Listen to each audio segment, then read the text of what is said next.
होली की आत्मा। बचपन से शहर में रहने वाला मनोज इस साल होली की छुट्टियों में अपने गांव दुर्गापुर वापस आता है, जहां उसे देख पूरा गांव खुशी से झूम उठता है। जब गया था तब इतना सा था और अब देखो कितना बड़ा हो गया है। हाँ सरपंच जी, जब मैं गया था तब आप भी बहुत जवान थे और अब देखो कितने बूढ़े हो गए हैं आप। चलो चलो, बढ़िया है। बच्चा घर वापस आ गया। इसी खुशी में आज रात पार्टी होगी। क्या बात है, गांव में भी पार्टियां होने लगी। वैसे अगर पार्टी की बात है तो आज क्यों सीधा होली पार्टी करते हैं। होली पार्टी की बात सुन चहल पहल में अचानक सन्नाटा छा जाता है, जिसे देख मनोज को कुछ अजीब लगता है, लेकिन तभी सरपंच बात पलट देता है। अब बहुत देर हो गई, चलो सब अपने घर चलो, पार्टी के बारे में कल सोचेंगे। मनोज भी मम्मी पापा के साथ घर आ जाता है, पर होली पार्टी और उस पर पूरे गांव की खामोशी वाली बात अभी तक उसके जहन से निकलती नहीं। पापा, होली पार्टी की बात पर सब चुप क्यों हो गए थे? अरे होगी उनकी कोई अपनी बात। मुझे गांव की पंचायती थोड़ी पता है। थक गया हूँ, चलो सो जाते हैं, कल बात करते हैं। पापा की बात मानते हुए मनोज भी सोने चला जाता है। आज तो छुपा लिया, लेकिन हफ्ते बाद जब होली का दिन आएगा तब इसे कैसे रोकोगे?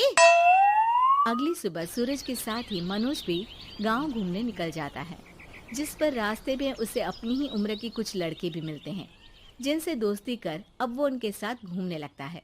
इसी तरह कुछ दिन बीत जाते हैं और होली नजदीक आने लगती है।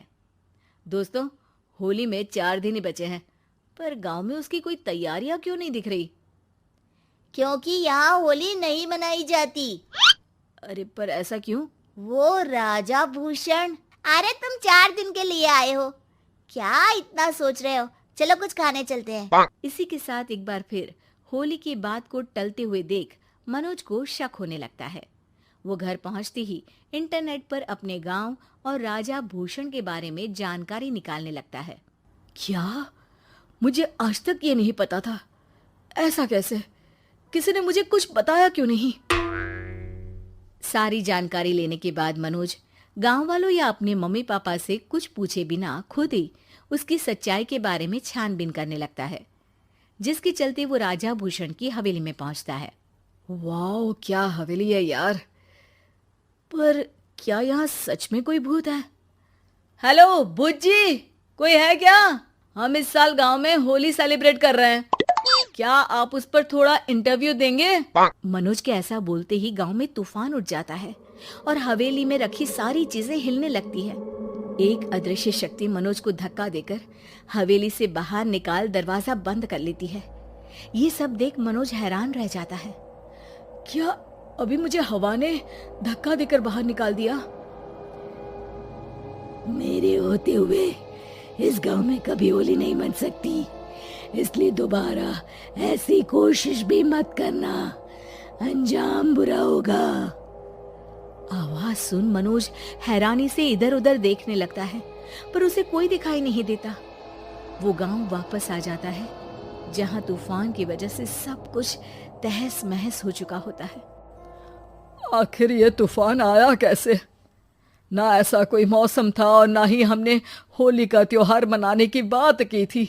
सरपंच की बात पर कोई रिएक्शन दिए बिना मनोज चुपचाप अपने घर चला जाता है। इस तरह देखते ही देखते होली का दिन भी आ जाता है और मनोज रंग लेकर गांव में निकल जाता है, लेकिन गांव पूरी तरह खाली होता है। अरे त्योहार का दिन है, धूमधाम की जगह मातम क्यों मनाया हुआ है? मनोज की आवाज सुन सब अपने घर की खिड़कियां खोल के घर के अंदर से ही उसे वापस जाने के लिए कहने लगते हैं, पर वो किसी की नहीं सुनता। तुझे पहले भी समझाया था, अगर होली खेलने की कोशिश भी की तो अच्छा नहीं होगा। अरे बात मान लो बेटा, तुम्हें सच नहीं पता। मुझे सब पता है। सालों पहले इस राजा ने एक अंधविश्वास फैलाया और आप लोग आज तक उसे मानते आ रहे हो। अरे बेटा, जब तुम पैदा भी नहीं हुए थे उससे भी बहुत पहले से इस गांव पर होली का श्राप है। अगर गांव में होली का त्योहार मनाया जाता है तो प्रलय आना पक्की बात होती है।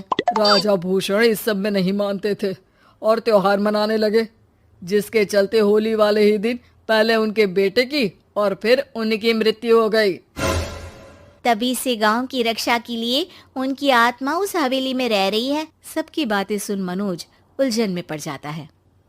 सोचना भी मत मनोज, अगर तुमने इस परंपरा को तोड़ने की कोशिश भी की तो उसका परिणाम इस गांव और गांव के लोगों के लिए अच्छा नहीं होगा।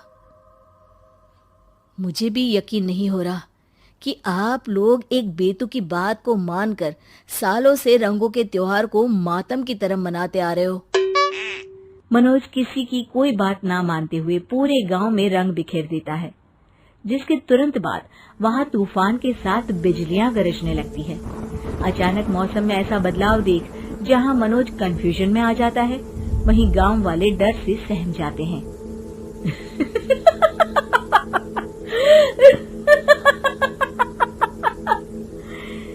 इस लड़के ने हमारे जैसे सिर्फ अपने स्वार्थ के लिए नहीं बल्कि पूरे गांव की खुशियों के लिए यहाँ होली मनाई है, जिस वजह से अब इस गांव पर होली का श्राप टूटता है।